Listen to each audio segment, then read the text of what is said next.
special meeting to appoint community member representation for the district's comprehensive planning process shall come to order. Roll call, please, Mr. Rogers. Dr. Haig? Here. Mr. Neal? Here. Sorry. Here. Here. Mr. Neal? Here. Dr. Taylor? Here. Mr. Fields? Here. Ms. Curry? Ms. Mitchell? Here. Mr. Brown? Here. The resolution to approve community member representatives to the district comprehensive planning team for work to be completed by November 2020 is in the hands of each board member and has been made available to the public. Before I ask for a motion to move it to adoption, I would like to read the names. Dominique J. Williams, Erin Grish Troy, Bonnie Hallam, Nicole Lauria, Alex Brown, Davita June Graham, Tiffany Gillespie, Troy Medford, Robin Langston, Michelle Piacentini Kale, Florence Reef, James Grissell, Paula Ann Sabatino, and Cynthia Isles. I'd like to have a motion to move it to adoption. So moved. Are there any comments from the board? Are there any comments from the public? Mr. Rogers, would you please poll the board? Dr. Haig? Aye. Mr. Warsavage? Aye. Mr. Neal? Aye. Dr. Taylor? Aye. Mr. Fields? Aye. Ms. Mitchell? Aye. Mr. Brown? Aye. Motion carries. Congratulations to everyone appointed to that. Thank you very much.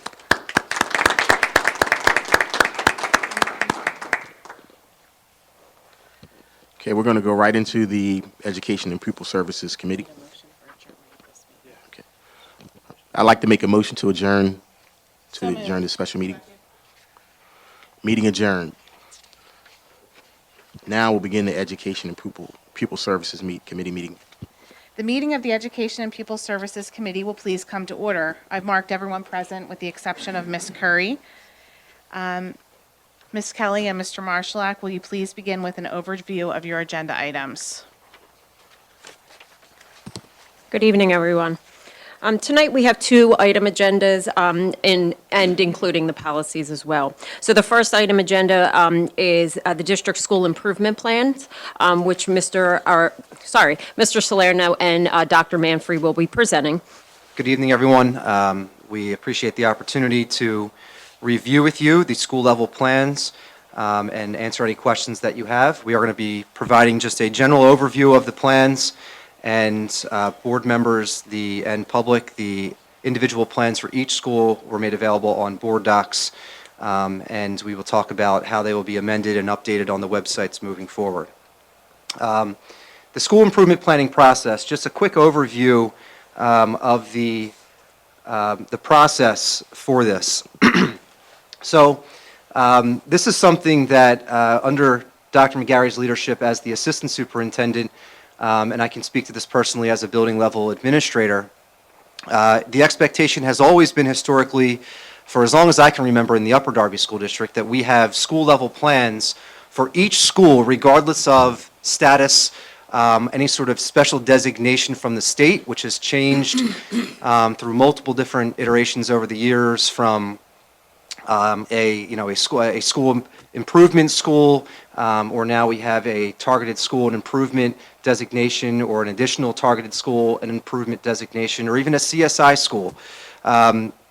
Regardless of designation or whether or not you were in a Title I status, our expectation is always that we have done school level plans for every school across the entire school district, and that we reviewed them and submitted them on an annual basis. So that's the purpose of this evening. The board is only required to officially act on the plans and approve the plans for the Title I schools. But what you have available to you and the public has available to them are plans for all schools, regardless of title status. The process at the school level and the expectation from Greg and from me and my team is that we have the school level teams come together to take a look at the data, involve the community members and involve individuals from their school level team in looking at the strengths and the accomplishments of the school year to year, given our local assessment data and the state data, and also looking at some of the concerns or challenges facing the school.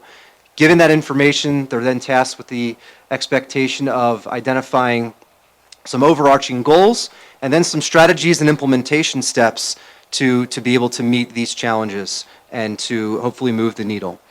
What you're going to see as we progress through this presentation are specific examples from, and I can speak to the elementary slides, from schools. Now, some of these schools, based on the report, you can see the name of the schools. Others, we do not mention the school specifically, and we're just pulling some highlights out of some of the plans to give you a snapshot of what they look like. Some of the accomplishments, some of the challenges, and some of the data points that they are using to identify strengths and weaknesses and set goals.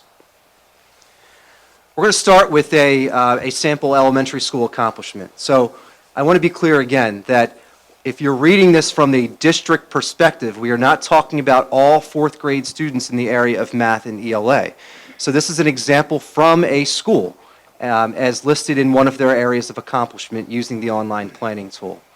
So you can see here for this particular example in fourth grade math and ELA, in this school, students showed significant evidence that they exceeded the PA standard for academic growth this past school year and in the 3-year average. In addition, the last year in science, fourth grade demonstrated evidence that they met the standard, which was green, which is exceeding the 3-year average for the school, which shows which did indicate that there was not evidence the school was making or meeting the standard for PA academic growth. So here's an example of a chart from our PVAS tool that we are trained in every year, that we are provided with one-on-one support through the PVAS state team. So this report is specific again to a school at a particular grade level, and you can see for math, ELA, and science. So this is the information that we use to come up with a sample accomplishment like this. So these pie charts, you're looking at two different things for these pie charts. At the top here, you are looking at a value-added, color-coded system showing the most recent year and the 3-year average for fourth grade in the areas of math, ELA, and science. And we're going to get to the pie charts here in a second. So these are two different indicators. The value-added report really shows us reliable measures of the average academic growth of a school student makeup in each tested grade and subject area, and it measures how successful the school was in helping students meet the standard for PA academic growth. So you're looking at the 1-year snapshot compared to the 3-year average for each of these subjects specific to fourth grade and this specific school that we are looking at. Now, down here at this diagnostic report, the pie chart, this is showing us something a little bit different. So the students are categorized this is called the quintile diagnostic report. Okay, and in each quintile, the 5th quintile always starting to the highest, to the left of the 12 o'clock position here in the pie chart. This is the highest 20th percent achievement-wise. So we're looking at achievement groups based on the distinction of all students statewide. Okay, 5 being the highest 20% of students according to the state distribution. Okay, and then we go around this pie chart, okay, from counterclockwise, the 4th being the student achievement group falling within the 60th to 80th percentile, the 3rd from the 40th to the 60th, and the 2nd from the 20th to the 40th, and the 1st being from the 0 percentile to the 20th percentile. You'll also notice here that in each pie chart, these quintiles, so this first student group, so these would be the students that are performing the lowest achievement range here in the 0 to 20th percentile. This represents over half of this particular school's pie chart for the 4th grade. So you're looking at over half in science for this particular school for 4th grade of the students in this school representing the lowest percentile or the first quintile. We have a saying that we use while we want to see blue in all of these groups, 1, 2, 3, 4, and 5 quintile groups, a saying that the principals are familiar with, that they've heard through the statewide team, and they have certainly heard me say, is that we want all of our students to demonstrate growth. But if everything is a priority, then nothing is. So if we need to focus on something, so a lot of times we'll have a conversation of our ones and twos, our students in the first and second quintile groups needing to be blue. Ones and twos need to be blue. And that is because these students are already low achieving. They are low achieving. They're in low achieving categories here in the first and second quintiles. Not only that, but for this particular group, they're making up over 75% of our total student population in the fourth grade at this school. Our ones and twos, if they are green, that basically is telling us that they are maintaining the expected growth. They are demonstrating at least 1 year's worth of growth. In a lot of ways, you can say, well, that's great. They're not regressing. They're not red as they are for the 3-year average. However, this means that the students in these quintile groups, they are maintaining the same level of low achievement. So if we want to get them where we know they can be and where they need to exceed that expectation of growth. If we have any hope of them being on that trajectory towards proficiency, they need to be blue. So that's why this particular group of students for this school, they are saying that this is an accomplishment because they're comparing it to the 3-year average. They're trending in a better direction. However, I would say that these groups in particular need to be blue. So this is a positive, but also we can say that this is a potential area of challenge and opportunity to be even better here. Going on to another example of an accomplishment.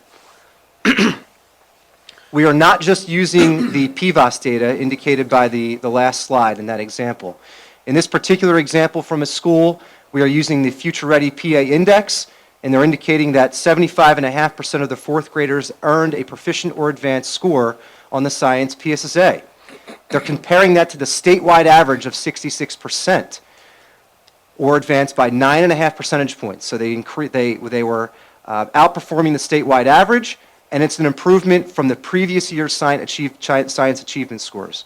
Obviously, this is a different cohort of kids, but again, the fourth grade teachers teaching this are oftentimes the same cohort of teachers. So this is an example of an accomplishment using the PA Future Ready Index data. A sample challenge for the elementary school, another tool that we used, and we wanted to try to capture the different tools that the principals and the school level teams are using to capture this data. E-metric data is also something that is released in late October, early November. So this was just released within the last month, and we've had an opportunity to digest it and try to incorporate it as a part of our plans as a data point. And this school used the graphical summary, reporting categories and anchors in the E-metric data system. This allows us to drill down to specific standards at specific grades, compare them to the statewide average and the school district average. This particular one, we are looking at 5th grade in the area of mathematics. And this school and this principal and his or her team identified that understanding the place value system, our 5th grade is scoring 29.1%. Comparatively, the statewide average is 38.5% in this area.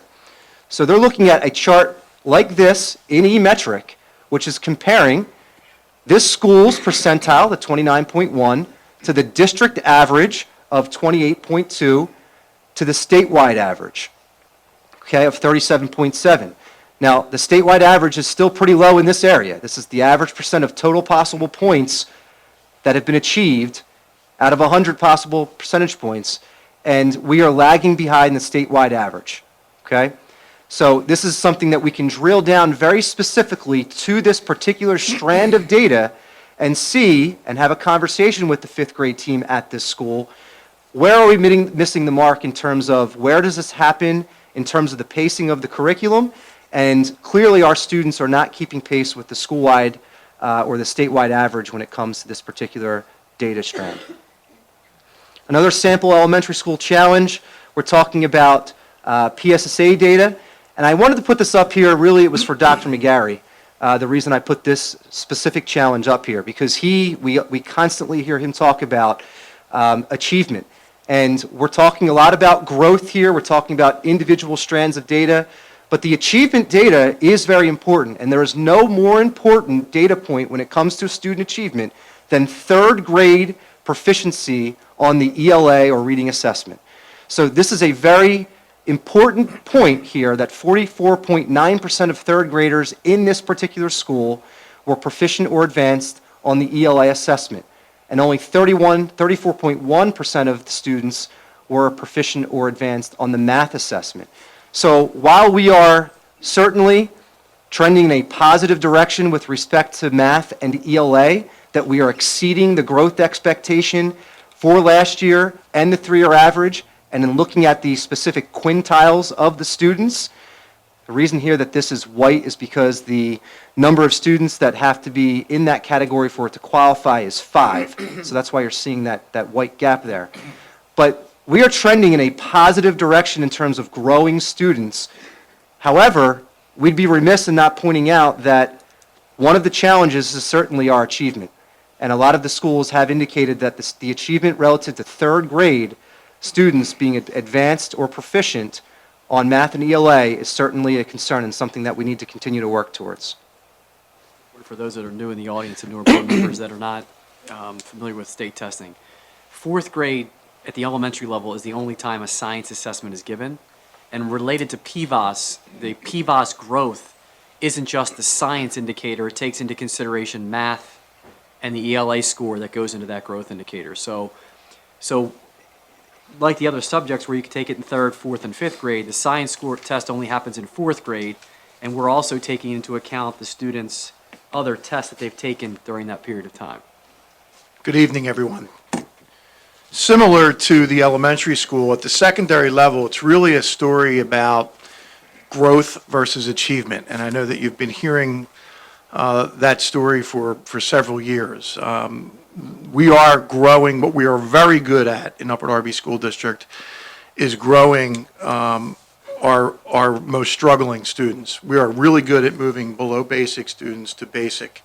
And what happens to us and to many school districts is that we have that summer slide, and we kind of have to start all over again come the beginning of the school year. But what you see here are 3 sample middle school accomplishments. I want to make sure everyone understands that when you go into the school improvement plans, you will see many accomplishments referenced. As Frank has indicated, we are doing a general overview.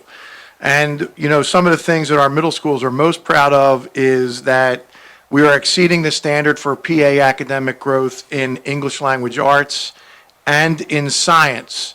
And we're proud of the fact that we're exceeding our standard PA academic growth in Algebra 1. And I want to pause on that for a moment because it's interesting to me, and it's interesting to our middle school principals, that the students who are selected to take Algebra 1 at the middle school level do extremely well on the Algebra 1 Keystone exam, yet some of those students tend to struggle on the PSSA math assessment. So you would ask yourself a question, why is that occurring? Understand that a Keystone exam is an end-of-course exam that covers content.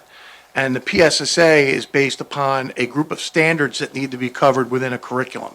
So, in my opinion, and in many people's opinion, the end-of-course exam is a much fairer measure of how we're doing, I think, with our students in those areas.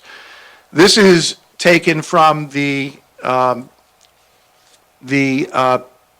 Future Ready Pennsylvania Index, and this is just a visual representation of one of our 2 middle schools who is exceeding growth in math, obviously blue, exceeding growth in the area of English language arts, and is maintaining the growth in science. And again, this is just a different set of data that we use for our school level plans. Some sample middle school challenges, as you may be able to guess, are that our achievement in those areas, in science, math, and ELA, is a struggle for us. So as you can see from this representation, we are significantly below the statewide goal for 2030 of 81% in English Language Arts, 71.8% in math, and 83% in science, and below the state average of 62, 45, and 66. So we put a lot of energy and effort into helping our lowest achieving students grow, but we're still struggling in the area of achievement at the middle school level on these PSSA exams. At the high school, there is significant evidence that we are growing our students in algebra, biology, and literature. We've demonstrated that our 5-year graduation cohort is above the state average, and according to the Future Ready PA Index, we have significantly exceeded the state average of 29.1% with 84.2%. That's a credit to Mrs. Simone and the work that the assistant principals are doing here with our industry-based learning tool that we use through our Human Resources Department, our Safe Schools Department, and every kid goes through those modules to get us to that 84.2%. And the thought is that we will continue to really exceed the state average in that area because we continue to do it that way.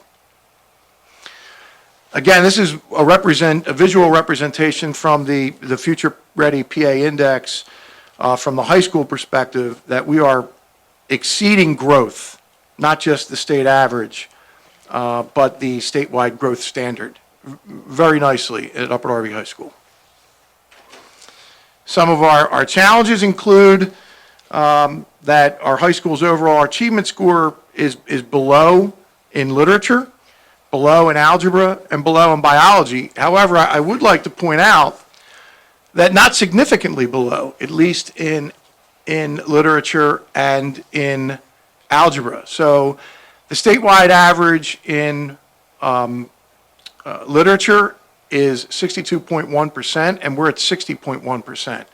And the statewide average in algebra is 45.2%, and we missed that by 1/10 of a percentage point. So achievement is getting better from one year to the next at the high school, and we are continuing to grow our students as well. And this is a visual representation where you can see from the Future Ready PA Index similar statistics. So you will see in the plans that a lot of the goals are very similar, if not identical, and they're worded just like this. And that's because using the online planning tool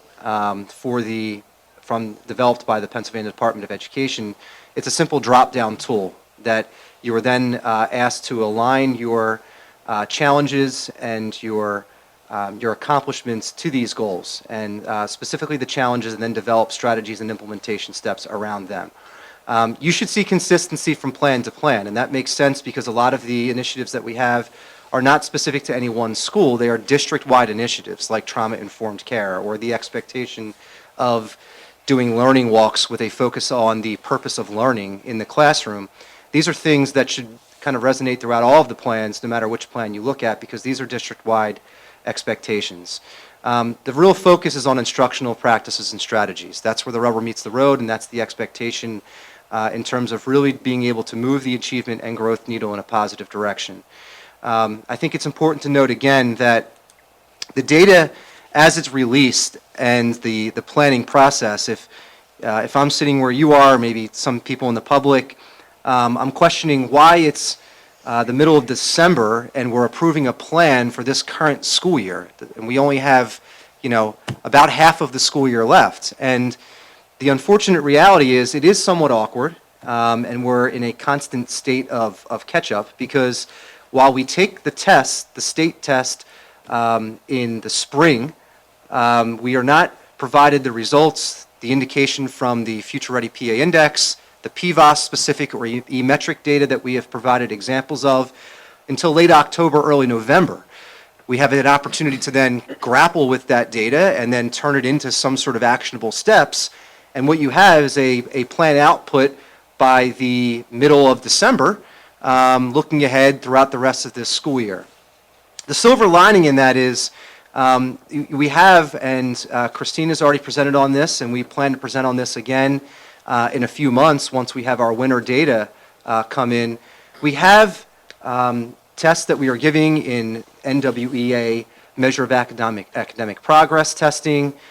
We have local data that we are using to set goals for teachers, for buildings, and for specific individual students and groups of students that we use along the way as mile markers along the way. So it's nice to have the state data and E-metric and PVOS. We certainly use that, but I think that the map data and the data that we have that we are taking 3 times throughout the year in the fall, winter, and spring is even more important, if not more, or just as important, if not more important, than the state data. We went through a lot of information in a very small amount of time. If you have questions, we're happy to entertain them now. I would only add that you'll notice that we didn't include those action steps and those strategies because they're so numerous. But Frank did indicate that instruction is where the rubber meets the road. And I do want to make sure you understand some of the things that we are doing that are to better instructional practices. For example, we're taking our administrators and our teachers through learning target training through Candy McKay. Frank mentioned trauma-informed care. We also have a relationship with the International Institute for Restorative Practices, which may not seem like it would impact instruction, but it does. Those things do. And the Candy McKay learning target training has really honestly been a godsend to our teachers and our administrators. Our administrators in terms of what they should be looking for when they go in and do a classroom observation or a learning walk, and our teachers for how to change the verbiage that they use with students from, this is the goal, this is objective, to these are the learning targets, and this is what you're expected to know before you leave this classroom today. So those in addition to the new curriculum that we've purchased through our LEG grant and the additional resources that we're providing our students and our staff through that grant, I think that all of those strategies and action steps are important to just at least mention tonight. But you can see them in more detail within the school level plans, individual school level plans. Thank you. I just want to thank the principals here and their teams for all the hard work they did putting together the plans that are before us for a vote, I guess, in January. And I think it's hard, I always want to say, like, have you been tracking this over time? But the game keeps changing, and I think as far as being able to get what you need out to the staff to try to help improve before the next test in April is such a short period of time. But one of the questions that I did want to know is transient students, do we get their data? How does it fit into our school level plans? And then I'm going to turn it over to the board. So it's a great point about how the game continues to change over time, and I'm remiss, and I did not mention, and I had every intention of mentioning, that is changing yet again. So we were just informed by the state that come January there will be a brand new online planning tool, which they have promised was going to be available much sooner than now. They have basically given us I'm looking at Dr. McCarthy in the audience because her school has already been through this process, a Word document to work off of because the online planning tool is not yet available. We are going to be brought up to speed on the online planning tool, the new one. We're promised that it's going to be much more user-friendly. But then we are going to be tasked with, once this current tool that produces the total plan output that you are seeing now shuts down, we are then going to have to, that information does not automatically transfer over to the new online planning tool.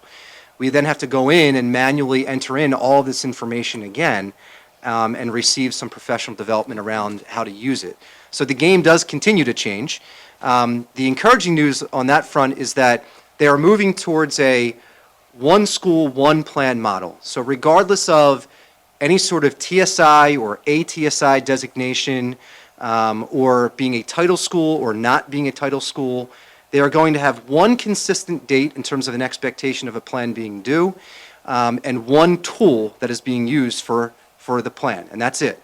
So we finally have been able to get our act together with that at the state level, I think, and that's encouraging because they've heard from us countless times that the timing of it is awkward, the multiple levels of plans are awkward, and the online planning tool itself is just generally not very user-friendly. And the new tool And I just add that allegedly, hopefully, the new tool is supposed to be able to communicate with the district comprehensive planning tool that we'll be using as well. So hopefully some of that data will be able to be shifted into that comprehensive planning tool with very little effort. To address your question about transiency, one of the tools that I showed here was eMetric that one of the schools used to show a specific strand of data for, I believe it was 5th grade math. That tool also allows you to do cohort comparison analysis. This is Mr. McEntee's favorite tool to use. I'm going to put him on the spot. He's going to come up here and demonstrate, right, Tim? He is an absolute whiz, and he has actually just recently given all the elementary school principals a quick little tutorial on how to use that tool. But what it allows you to do is to track cohorts of kids over time. So we can see 3rd graders from 2015 and how that same cohort of kids performed in math for PSSAs, for example, as a 4th grade group in 2016 compared to that same cohort of kids as a 5th grade group in 2017. And what we are seeing is that when you compare that information to the students that are transient, that have not stayed with us, not just from 3rd to 4th to 5th, but from kindergarten to 1st to 2nd to 3rd to 4th to 5th, is that the students that have been with us initially and have stayed with us over that progression of time as that cohort outperform the kids that are not, that are in and out of the district or just come to us as 4th graders. However, the trend is also that the students, even that are staying with us, we're seeing a slight decrease or at least a flat level of achievement, which is at times a concern and something that we were just recently looking at. But the students that start with us and stay with us continue to outperform the students that don't. I think that data would be much more beneficial to present to the board and the public than, unfortunately, this data, because it doesn't take into account a student that we didn't.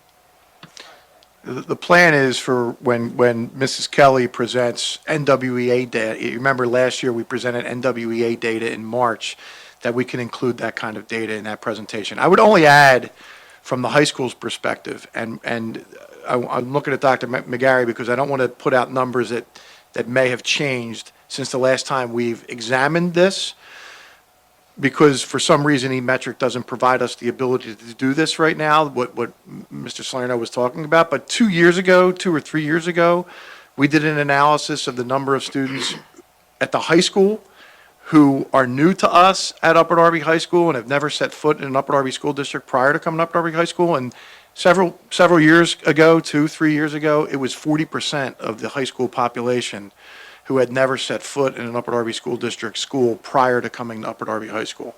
I'm going to try and figure out a way to get that updated number, but I'm talking about 2 years ago that was about the number. Dr. McGarry, did you want to say? Yeah, I just want to say, great job. You guys have been a while since I got to do this fun stuff. But I think, to Rachel, to your point, going through the data and the transient nature, it's not to make excuses. That's who we are as a district. We have to find a way to embrace it. But those test scores count. So at the high school, regardless of where those students have been their entire career, when they come in and take that test, no matter what, that test counts for the high school. It counts for the middle school. It counts for the elementary school. We're close to looking at the eMetric data, and I just want to pause on that for a second. We're throwing a lot of terms out there, and I want to make sure that the newer board members and the public that are here and the audience that's on TV that will see this understand. So PVAS is Pennsylvania Value Added Assessment System, and that is taking all of the state tests that elementary school students take, 3rd, 4th, 5th through 8th grade, and then creating what is called an average, a national curve equivalency. And they turn that into a percentile, and they rate it from year to year, from school to school, and grade level to grade level. And that's complicated. So that's one data warehouse system that you have to have a login to that gives you growth information on kids and on schools.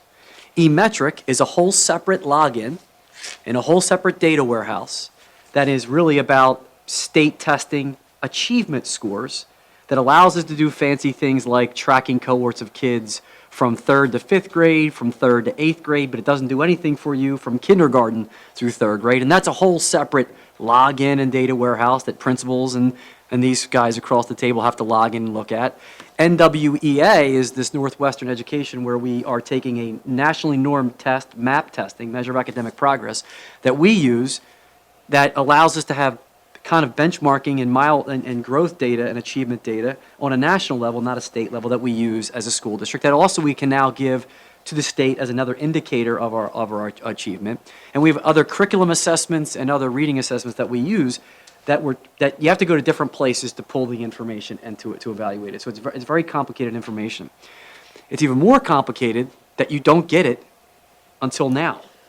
So to turn this around to try to make sense of it, and congratulations, I think you did a great job with explaining the information. It's complicated. The formulas, to the math person to my left, and down even further to Neil, they don't give you the mathematical equation at face value to tell you what does the 100 mean, what does the 75 mean.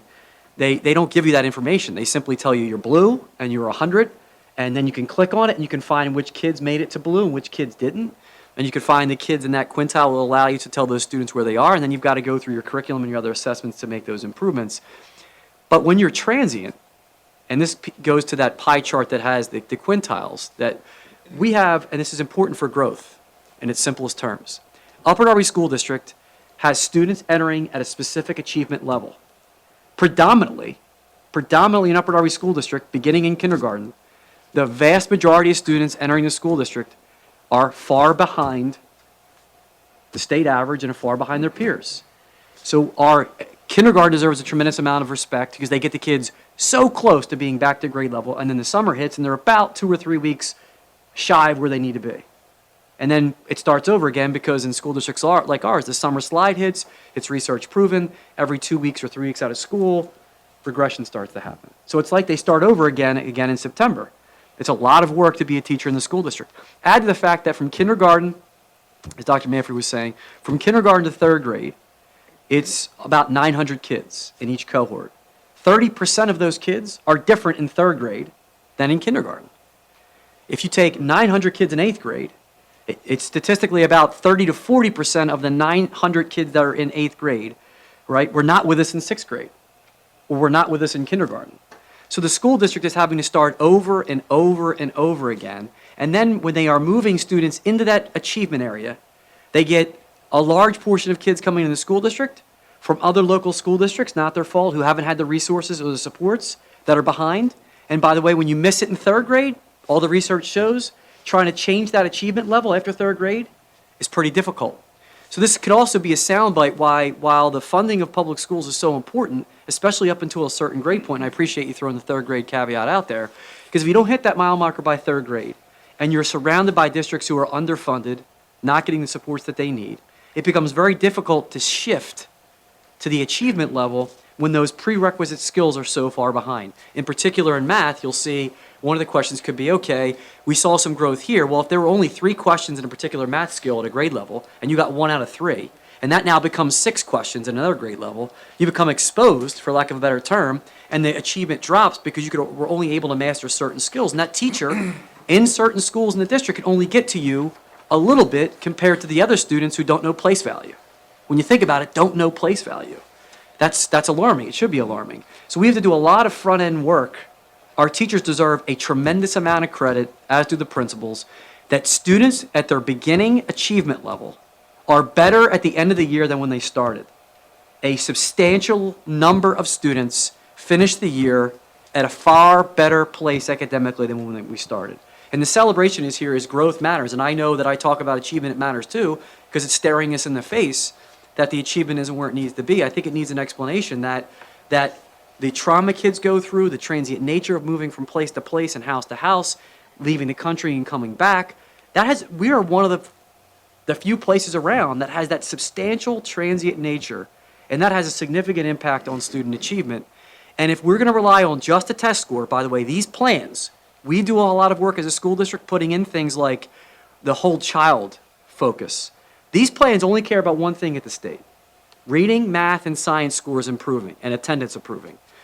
The other factor that's coming up as the achievement level struggles and the resources aren't there, student conduct picks up. It becomes harder to be a classroom teacher when the student conduct becomes an issue, the skills lag, and the school district that doesn't have the resources that it once had comes into play.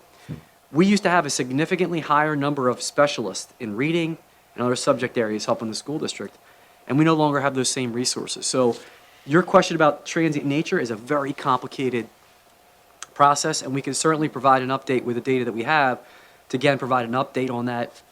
It used to be about a 10 to 15% achievement swing in the negative, the transient nature on overall achievement, that we would be 10% to 15% higher in achievement if the transient population were removed from the test scores. We obviously can't do that. We have to educate all the children that come here, and they count, but it's very complicated. Thank you.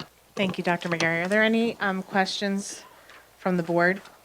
I have one that I think Dr. McGarry started to touch on, which is I'm not totally clear on what the measure of academic growth is. What exactly are we saying that isn't? And maybe that's not clear to anyone. I don't know. Well, it depends on who you talk to. I mean, it depends on who you talk. If you're talking to someone from the state, we'll explain it one way, and then you talk to someone from PVAS, an expert in PVAS, will explain it in a different way. Essentially, what it means at its very basic level is that the school has a significant impact.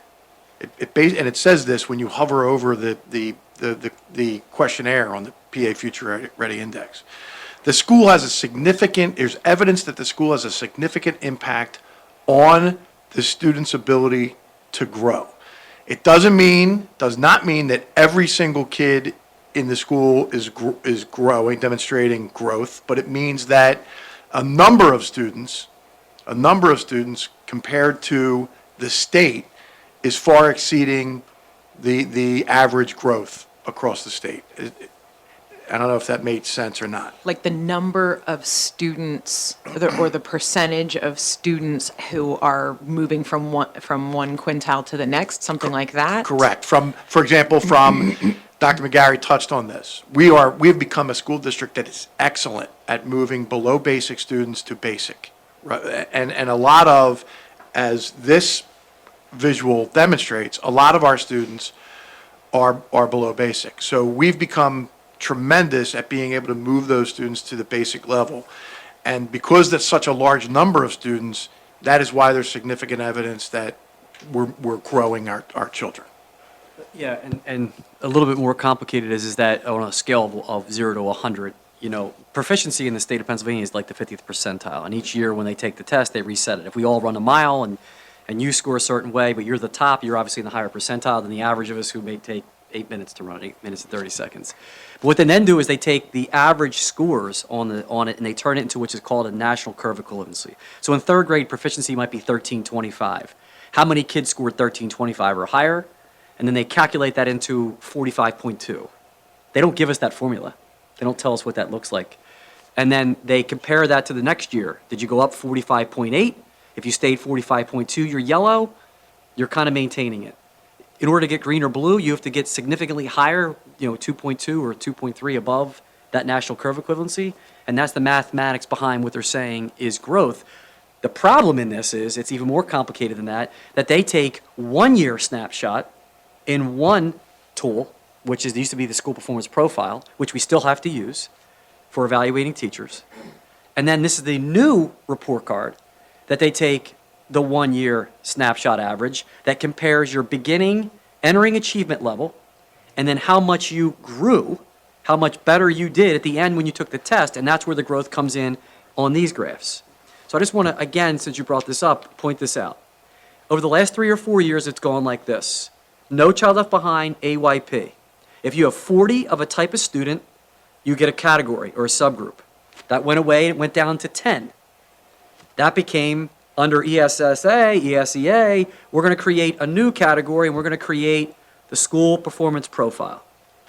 We did that for a couple of years, and that data was then used to evaluate schools and evaluate teachers. They changed the 40 to 10 back up to 20. They got rid of the school performance profile as a public venue. We're still using that to evaluate teachers. So schools still get a score for SPP. It's just not public. And then we shifted over to now the PA Future Ready Index that includes PVOSPA for the 1 year, achievement, attendance, and college and career and other credentials and standards. And that just came out recently.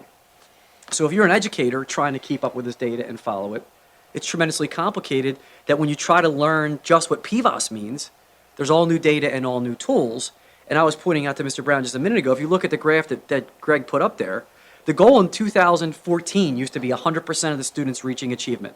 That was the goal. Every kid, 100%. The statewide goal here in 2030 is 81%. The statewide average is 62%. The statewide average is 45%. So when you look at the statewide, if you go on one of the data tools that Frank and Greg are working on now, and you look at in certain categories and certain strands, what is the average in getting those questions right on a state test? What's the state average? It's below 50%. How good could that test question be? How good could that test be if less than 50% of the students are performing well on that skill? And how do you ever think we're going to get to 81% proficient or 71.8 or 83% proficient, just like 100% proficient, if we're so far behind in those areas?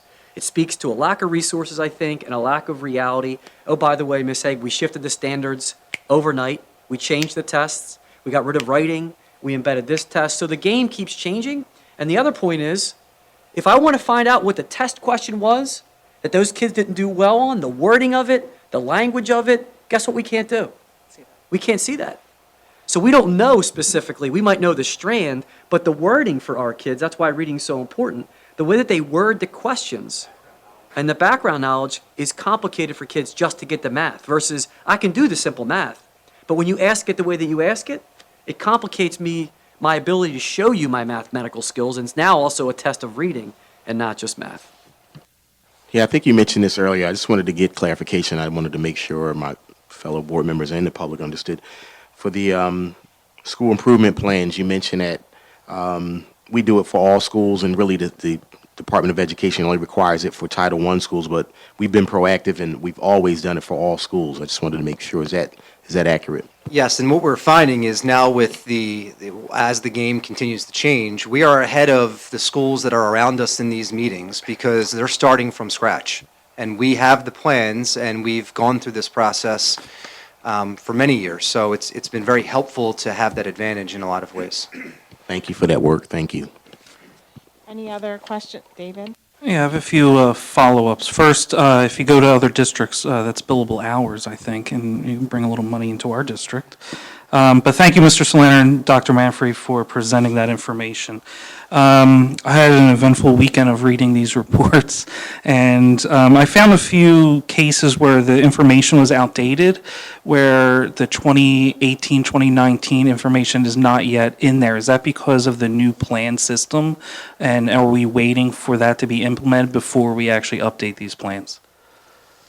So that's a good question, and I think that that's a combination of factors. So for one, some of the title schools did update the plans to reflect a plan, strategies, and implementation steps for this current school year, used the most recent NWEA map data that we had from the fall, winter, and spring of last year, incorporated maybe some of the raw data for PSSAs, but did not have an opportunity to incorporate the PVOS-specific data or maybe even the E-metric data.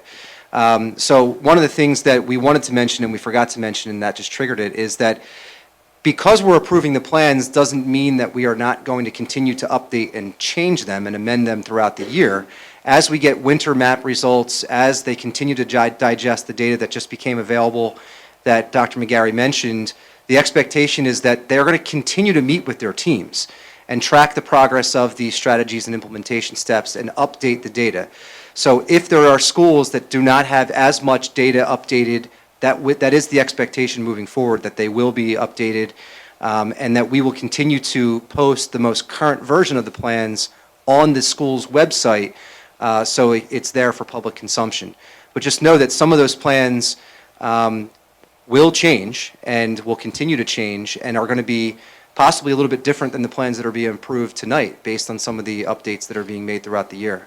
In fact, we're required to meet with the DCIU to update our plans periodically throughout the school year. In fact, the next meeting for ATSI schools, in fact, the next meeting is January 30th, where we're going to be presenting our updated information. Just for the board and the public, can you just explain what ATSI schools?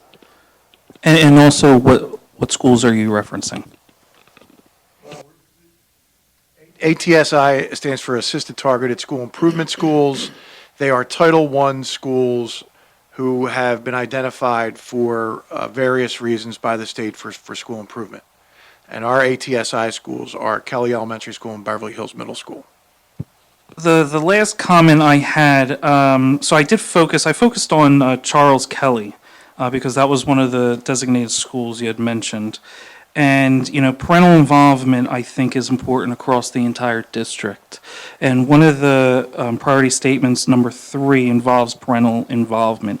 The root cause listed on this plan is the fact that it's not a neighborhood school. So I think this goal can also correlate to our Sencal Elementary School. So the action steps that I've read really don't address that root cause. I do see literacy nights, possibly, I believe it's at Charles Kelly, but if that's near the community of where the families are, other evenings that are towards the neighborhood to actually get those parents involved. And the fact that Charles Kelly is the third highest population of ELL students percentage-wise, I think that's important to understand too, is that that's going to discourage parental involvement because of language barriers. So I kind of want to see a little bit more of addressing our families with ELL concerns, and also how are we addressing the root cause, the fact that it's not a neighborhood school. Okay, that's not something you have to answer tonight, but I feel that that should be incorporated into that plan. I think it's a great point, and I think that, the fact that the team from Charles Kelly are here, they would completely agree with you, and that's why it is a focus, because, and I know that Mel and her team are currently crunching the numbers to see the percentage of participation to make sure that by the January 31st deadline for our update for additional targeted support and improvement schools, that we're meeting that and showing that we are working towards those goals. It is definitely a concern, it not being a neighborhood school. Any function at a night event, while I've attended many and they have a great turnout, having to arrange for transportation through the district and so any night event at a school like Senco or Kelly, to your point, the additional step that is required for those schools is to put trip requests in through the transportation department to have buses run on a loop to get families to and from. And while many of the families are receptive to that and they do get to these events, it's certainly, to your point, it's something we need to continue to make a priority and a focus and monitor very closely and create opportunities within the neighborhood community and the school, because I think there needs to be that connection to the school itself, but it definitely presents a challenge that we have schools that are that are not in the neighborhoods, and in Senco's case, outside of the district border, and we're hearing from the state that parental involvement and participation should be embedded within your plans. And that is one of the things that we have as a counter to that we will do that, but it presents a unique set of challenges for us in that our schools are not located in the communities that they serve. I want to make sure that the staff from Charles Kelly don't think I picked that purposely. Actually, it was one of the schools that was designated, and I was taking a closer look at that because of that reason. Dr. McGarry, could you just detail a little bit about the different neighborhoods that attend Charles Kelly Elementary School? Because I think bringing the school into their community would be difficult because of the geographic locations that they're from. And I do want to add that, to the principals that are here, again, compliments to the work that you do to get parent involvement. And Wendy is here from Title I. We have Title I parent involvement. We put money out. We try to do everything we can to involve that. And I think maybe folks that are newer to this don't know the history, that we've done things like trying to hold home and school meetings for the communities of Charles Kelly at Senco at Bywood, because they come from 5 different neighborhoods spread out in that neighborhood. So we used to try to run, when I was the principal at Bywood and another principal was at Senco, we used to try to have them at the same place. Even worked on trying to combine home and schools to become that way. We worked on having them at the local library, at Bywood's Municipal Library. At that time, it was actually the township building, where we tried to use that library to bring people together. Many of the principals will partner together to try to work together to bridge this gap of parent involvement, whether it be through interpreters, bringing interpreters a meeting. We did things at Bywood back in the day where we had a Night of the Arts, where we would have students celebrated doing poetry or art or poetry festivals to get parents to come out, and then all of a sudden we turn that into a home and school meeting or a parent involvement meeting. But historically, I think it's important that we've put money into using our resources as well as we can. Summer school by providing transportation to families and to kids. EL services, making sure that EL services in summer school are in closer to their neighborhood schools than having to drive outside their schools for summer school or EL services. We do a lot of those things. The one thing we can't change right now that we're trying to change is the school's exact location. We inherited a situation where Charles Kelly and Sanko students come from 5 different neighborhoods that are not really contiguous neighborhoods spread out in that area, that come from Highland Park, Stonehurst, and Bywood originally, and they don't come from one school or even 2 schools. They come from 3 different former elementary schools spread out to these two schools. Compliments to Greg and your work in ELL over the last couple of years, and the team to try to continue to do that. Wendy, to your work and the principals and the transportation. We run parent conferences. We run buses for parent conferences. For any kind of nights, we run transportation out there. We make it known to try to provide that. Where we can, we try to do the meetings and the events at Bywood or at Stonehurst to try to create that community involvement. However, there still is this undercurrent from the principals, which I respect. We want to have some school pride and have our own school functions. So then we've set up these transportation moments to have this back and forth. The real solution to this piece will continue to be keeping our foot on the accelerator to expanding the one elementary school, building a new middle school, and building a new elementary school until we can totally solve that problem. Because transporting people to and from these events is difficult. But compliments to the team for the efforts that you do to get the parent involvement where it is, to the point where we've even had nights to get clearances and other things happen for parents to be involved. Are there any other comments or questions from board members in regards to agenda item number 1? Thank you. Thank you for all your hard work. So the next up is our Keystone exam information. So item number 2 is just some general information about the Keystone exam. So as our building principals deal with all of this, they also have to have the ability to administer the test as well, which is not an easy thing around here either because of the amount of students that we have. So Mrs. Simone right now is gearing up for the Keystone exam, the first administration for the winter. A parent link has already gone out to the community for the high school students, and Mrs. Simone has her 1,000 books for each, her literature exam, her bio exam, and her algebra exam. So over 3,000 students that will start testing at some point from January 6th until January 13th. So it's a lot of testing. With that comes training for Mrs. Simone that I deliver. Then Mrs. Simone then has to deliver it to her staff. We also have to do online trainings as well. So that's just it in a nutshell. But parents may opt out of the exams. It's a Chapter 4 under PD's law. And we also have a district policy 127 that students or parents may opt out their child for religious reasons. And in addition, the big thing at the high school, or another piece of this, is the electronic devices, that students may not have electronic devices in the testing areas, and that the teachers must take the time to then collect all of their cell phones from the students, as well as their own, all have to be turned into a box in a secure location. The test gets administered, and then the cell phones are returned to the students. So it's a big effort for the administration here as well as the teachers. But that's just the general information. So the students will start testing January 6th through the 13th for biology, or in order, Algebra 1, literature, and biology. Then we have to, any student that was absent, we have makeup exams that we have to administer. And then they all get packed up and shipped back. So it is a big feat that, the staff has to get through. That's it, really, for that item. It was just informational to give everybody heads up. Thanks, Ms. Kelly. How many students do we test, do you know, for the Keystone exams during that, during each window approximately? So this window, approximately 1,200 books were ordered for each of the exams. In the spring, it's about 1,000 books for each of the exams. And with that comes some students that actually show up and take the exam. It also counts for any student that may want to retake the exam. So if I took Algebra 1 and I scored a basic, I do get the opportunity, if I choose to test again. So we have to take into consideration when we're talking about enrollment and ordering the books that we order for some of those students as well.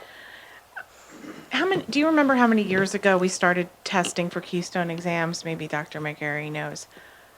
In about 2011, 2012, the shift started to occur away from the 11th grade assessment, and the beginning of the Keystone exams occurred. If you remember board meetings ago, when folks would come up here and say that there were scheduled to be even more Keystone exams, one for social studies and other subject areas that never came to fruition. The Keystone exam has changed as well. You can retake the test. When it first came out, you couldn't retake the test. Is it still considered a graduation requirement or not a graduation requirement? Is it one of the pathways to graduation? So and it used to be an 11th grade assessment for algebra 2 and your science and your writing. And now it's turned into these Keystone exam end of course tests. And one of the other caveats to that is school districts decide what their end of course would be. So that some students can be taken in other school districts at a much too. older grade than we can, because Mrs. Simone used to have to worry about a graduation requirement and retesting students until they met it for graduation. So that's another consideration we have to worry about. This past year, we shifted the literature exam to the 10th grade out of the 9th grade, and it's now a 10th grade end of course test. And we're still working on how we can best prepare, as they earlier presented. We have 8th graders who could take the Algebra 1 exam and they do well on it, but they take the 8th grade PSSA and they don't do well on it. So which one counts for graduation and which one should we be focused on? But hundreds of kids at the high school, can you imagine hand labeling thousands of books to take these tests? Yeah, I think the bigger concern is the lost instructional time 3 times a year to administer the Keystone exams. I was just wondering, because the students who aren't taking it have a late start on those days, correct? Right, so to prepare for the amount of students that needed extended time and pieces like that, I think Kelly came to us 2 years ago and said, I need a 3.5-hour late start, because by just doing it 2.5 hours, there were so many students that needed extended time. So yes, we have 3.5-hour late starts. Mrs. Simone will send out a parent link to the students as we get closer, but we wanted to get that initial email out to everyone so that parents would know the testing dates that were coming up, and follow-up emails will be generated. Everything has been posted to the website so parents can see it as well. And then running parallel to this, English learners have to take not only the Keystone exams, but to Mr. Neal's point, as far as the number of EL students that we have, they have to take what is called an access test. So in order to exit ELL, our students have to be administered an additional assessment, an access assessment, plus the Keystone exam, and have a combination of scores to be exited from EL. The opt-out, is that a large percentage of students that tend to opt out? No, not normally at the high school level, no. Would there ever be like funding issues if we had a certain amount of families opting out? Yeah, yes, that is becoming more of an issue in other school districts, of the amount of students that are opting out, how it affects your participation rate in other pieces, yes. To answer your question on funding, particularly, Mr. Neal, it hasn't come up as an issue of taking money from school districts. It would be about commissioned officers being punished and the achievement of the scores and the schools being held accountable. They've now, because a lot of school districts have had a wave of parent groups opting out, and they've made a 5% swing in that area in the assessments. But opting out, there was a wave in a period of time where there was a high percentage of parents opting out, especially at the high school level in more affluent communities. And that wave did not really make its way completely here, but it did make it to other places, and that prompted the state to make some changes to that 5%. And I'm not so sure where it stands now. This year, we did see a small uptick, not to the point where it would impact that 5% window of hurting the school or the district. Other school districts did, however. Anyone else? Okay, now I'm going to let Mr. Desnoyers lead this portion, agenda item number 3 for policies with the team. Ms. Kelly, do you have anything prepared for this? Or I was just going to read a summary of the changes to the policy? Okay, all right. So I have the, summary that I read 2 weeks ago at the December 3rd board meeting. And so policy 333, professional development, is simply being updated to reflect a change in the public school code, making school entities required to include a minimum of 1 hour of required training or professional development as it's called, in trauma-informed approaches into the school entity's professional education plan. Each school district is required to have a professional education plan and submit it to the state. The training must be on evidence-based or evidence-informed programs and cover a required set of topics. So this is just incorporating changes to the public school code that are now requiring trauma-informed education at both student level and staff level. Are there any questions or comments on the policy up for consideration? There's a quote, the nearest public library, the nearest public library. How is that determined, from what location? That the report has to be made available? Are we jumping back to the comprehensive plan? Well, no, it says the language on making the professional education induction plans available at the nearest public library. So that's a component of the comprehensive plan. So, Okay. so in the comprehensive plan, the plans have to, when we complete the plan and we get closer to that, they have to be on review for 28 days. So the state says at a minimum, you have to make them public at a local library. So what we do is usually when I was running the last comprehensive plan, I would make a copy of it. I'd put it in our library at the high school and then down at the Byward Municipal Library. And then we would put it on online for people to be able to comment and send comments. And we'll walk through when we get closer to the comprehensive plan. But in the comprehensive plan, the induction plan is a requirement, special education is a requirement. Other aspects that are embedded in the district level plan, such as what you're hearing in this policy, have to go on review for 28 days before the board can adopt the district plan. Any other questions from board members or comments on the 333 professional development? No? Okay, thank you. So at this time, we'll have public comments. If you can come to the microphone, state your name and address for the record, and which agenda item you are commenting or have a question on. Okay, seeing none. A motion is in order for adjournment of the Education and Pupil Services Committee. All in favor? Aye.